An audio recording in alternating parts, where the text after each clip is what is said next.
हे अगोदर आपल्याला डिक्लेअर करता येईल. त्यानंतर जनरल जागा, कारण जनरल जागेचं काउंटिंगला थोडा उशीर लागणार आहे. त्याच्यामुळे स्टेप बाय स्टेप साधारणपणे रात्री 10 वाजेपर्यंत सगळे निकाल क्लिअर हाती येतील. छत्रपती कारखान्याचं जवळजवळ अरे 2 मिनिटं आमचा बाय ठेवून देऊन नंतर गेलं तुझा असं दे ना मग नंतर आमचा बाय ठेवून देतो छत्रपती कारखान्याची निवडणूक आता जवळपास निकाल पहिला लागलेला आहे. काय परिस्थिती आहे? चांगली परिस्थिती आहे. साधारणपणे एकंदर जर बघितलं आपल्याला की छत्रपती कारखान्यामध्ये एकूण मतदान जे आहे ते साधारणपणे 22,782 हे अ वर्गाचं आहे आणि ब वर्गाचं आहे ते 324 आहे. असं एकूण 23,000 आहे. परंतु आत्ता 22,782 पैकी जवळजवळ 76 बूथमधले 50% बूथ म्हणजे 9,000 मतं झालेलं मतदान आहे आपलं 17,199. त्यातलं अ वर्गाचं आहे 16,916.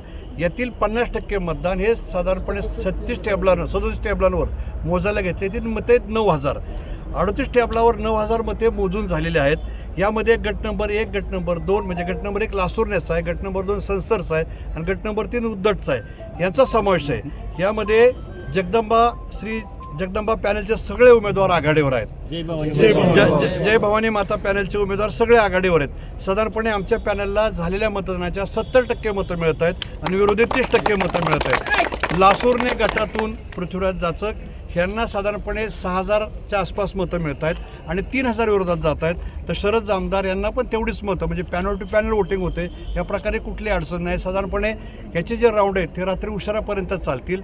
आत्ता पहिल्या राऊंडमध्ये म्हणजे 50% मतामध्ये पहिल्या गटमधले 2च उमेदवारांचं मतमोजणी पूर्ण होती. ती बाकीची हळूहळू प्रोसेस असतो. साधारणपणे 5 ते 6 वाजेपर्यंत पहिली फेरी पूर्ण होईल आणि रात्री 10 वाजता अंतिम निकाल हाती. निवडणूक एकतर्फी होईल असं एकंदरीत चित्र आपल्याला वाटतंय का? हो आहे ना. आत्ता जे तुम्ही बघितलं तर इंदापूर तालुक्यातल्या 3 गट मोजून झालेले आहेत. त्या ठिकाणी 70-30 झाले. राहिलेले 3 गट आहे त्याच्यामध्ये अंतुर्ण्याचा गट आहे आणि बारामतीचे 2 गट आहे. गट नंबर 5-6 अंतुर्ण्याचा गट हा आता 1 वे चाललेला आहे जर आम्ही बघितलं तर, आणि बारामती 80 चालणार आहे. जर हा रेशो साधारणपणे भरणे मामांचा एरिया, अजितदादांचा एरिया ह्या जर काउंट केला तर 70-30 वरून तो रेशो खाली 80-20 वर यायला काय अडचण नाही. आणि 80-20 वर जेव्हा येईल तेव्हा ते मतदान हे एक्सपर्टीज म्हणावं लागेल.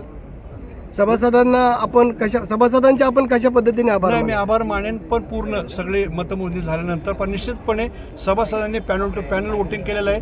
क्रॉस वोटिंग एका दुसऱ्या भागामध्ये झालं आहे. तो भाग सोडला तर अजितदादा पवारसाहेब, दत्तात्रय भरणे मामा आणि पृथ्वीराज जाचक यांच्या नेतृत्वावर सभासदांनी विश्वास टाकला आहे हे आता स्पष्ट झालेलं आहे.